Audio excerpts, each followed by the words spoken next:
Hello, thank you for coming. My name is Hugh, Pierre. We have Mohammed Alali and Kristopher Chung.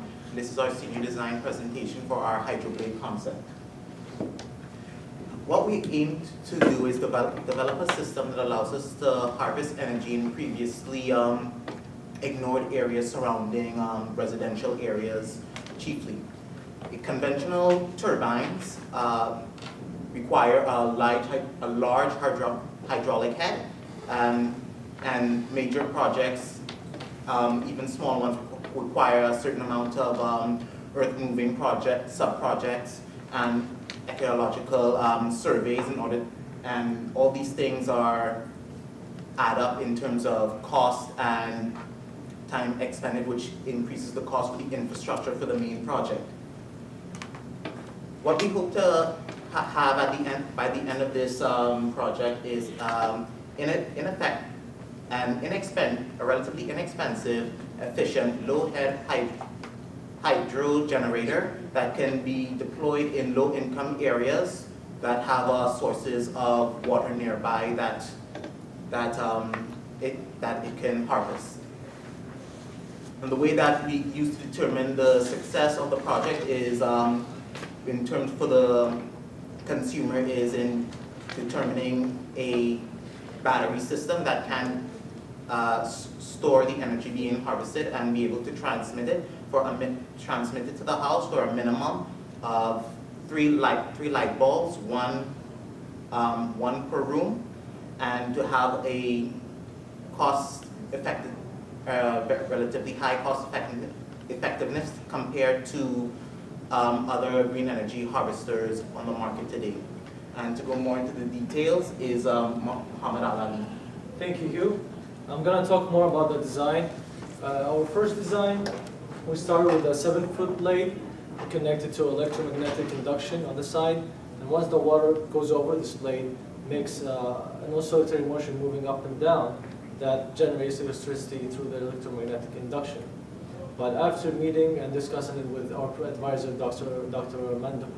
we decided to go into another direction and use piezoelectric material instead of electromagnetic induction. So we went to an alternative design. It's almost the same idea, but this time we're using piezoelectric material. You can see we're using 4 of them here on the blade. And the same thing, just piezoelectric. The design is considered as like a cantilever, fixed at one point. We have that piezoelectric material over here, and this side it's free to move up and down and vibrate. And for the material of the blade, we decided to go with 3D printed material, as it's more customizable and more environmental friendly. We had 2 options, the ABS and the PLA. We narrowed it down to these 2, and we decided to go with the PLA because it's a plant-based origin, which is more environmental friendly, and it also has higher maximum printing speeds and lower layer heights, and it's also sharp at the edges, which makes it precise to make. And it comes with also a range of variety of colors. Also the material, we have the piezoelectric material. We researched about it, and we found that one of the good sources is the source American piezoelectric ceramics. And we narrowed down the grades to 5 different grades that they provide, which is the 840, the 841, the 850, and the 55, and the 880. The properties of these, and which makes them different from each other, is based on the thickness, the processing, and the actual shape, and the post-processing. The materials are all made from the PZT, which is lead, zirconium, titanium, and or have our dimensions for the piezoelectric that we need over here. And we're leaning towards the APC type 855 because it's more elastic, since we have we need motion to the blade. And now my colleague Chris can. Okay, so a little bit more about piezoelectric materials. So piezoelectric materials are materials that accumulate a charge as a result of the piezoelectric effect. Piezoelectric materials are generally made out of 2 types of materials, one being ceramics and the next one being crystals. And the way they generate voltages, it takes an applied mechanical stress and converts that into a voltage. The voltages recorded by these piezoelectric materials are generally very small, So to combat this, we use multiple layers of piezoelectric materials to achieve the voltages we would like to achieve. Here's a schematic of a piezoelectric material. Above we have the top view, and below we have the side view. Piezo is for the multiple layered piezoelectric materials. These are just basically single layered piezoelectric materials stacked on top each other. The thing with these multiple layered piezoelectric materials, however, they generate a high current but a low voltage. So that is the drawback of using multiple layered piezoelectric materials. Okay, so some of the piezos here. Piezoelectric voltage constant, the GIJ. This defines the ratio of electric field to the effective mechanical stress. The subscript I denotes the direction along which the electrodes are applied, and J denotes the direction along which the mechanical energy is applied. Okay, so some of this is the formula we use to predict the voltages we hope to achieve in our prototype. And here we have the equation we sent up. V is equal to GFH on LW. The G being the piezoelectric voltage constant, which I briefly touched on the slide prior to this. F, the force, H, the thickness, divided by L, the length, times the width. And as Mohammed previously stated, we looked at 5 different materials ranging from the APC 840 to APC 880, 5 of them. Here we just calculated the voltage from the least one to the higher one. And the APC 840 yielded a voltage of approximately 0.2 volts, where the APC 880 gave us about 0.83 voltage, and this was for each cycle. And here we have a little bit of the cost analysis. So you can see for the cheapest one, the most expensive one. For the cheapest one, we got approximately $150, whereas the most expensive one gave us about $200.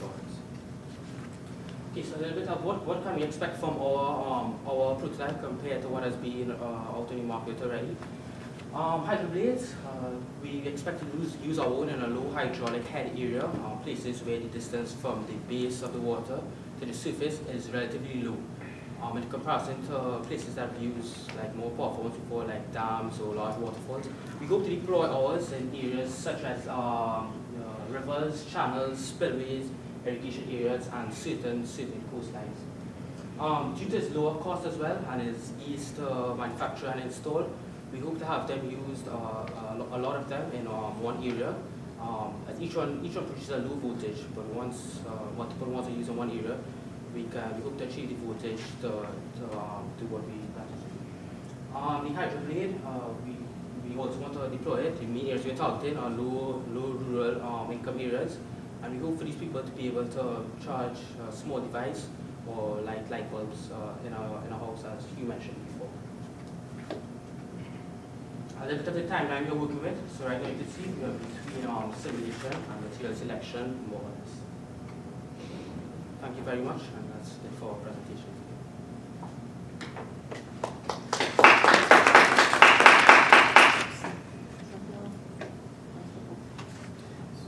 PLA is resorbable. So the question I ask is, this is going to be in water, correct? Yes. So why would you use a plastic that dissolves in water? What we are, because there's going to be electronics running along the surface of the blade, there was going to be a special kind of plastic casing that would be wrapped around the outer surface of the PLA. Fully conformal, so there Yes. won't be a problem with water ingress to the PLA. Yes. Okay. Design side. What are you doing? Any simulation work to figure out what the right size blade, dimensions? Yes, we're in the process of doing computer simulations to determine the optimal. What are you going to do exactly? What we're hoping is that we're trying to taper the side so that there's a bit of an angle. And what we're hoping is that when we install the piezo's, that angle will give it more of an advantage when it comes to when the wave hits it and energy is being transferred to it, that it would help increase the deflection. So you're going to do some simulation work to prove what the appropriate angles and Yes. dimensions should be. Okay, thank you. What kind of deflections are you expecting out of the PZT? Because we're not expecting a great deal of voltage just from one, we expect it might be like 0.001 deflection in one direction for a single piezo.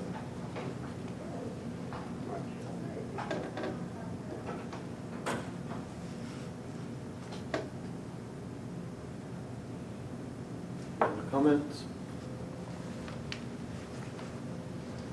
Thank you very much. Yeah, go ahead, yeah. One last, There's one more. what kind of deflections are you expecting out of the blade overall? Over the blade overall, not a lot because it could fit on a place that has just low head. It might be to us from like lazy river conditions to a small flow. So we would say a little over 3 degree tilt for the length of the blade. You're estimating that, or did you have a calculation? Estimation. You're estimating right now.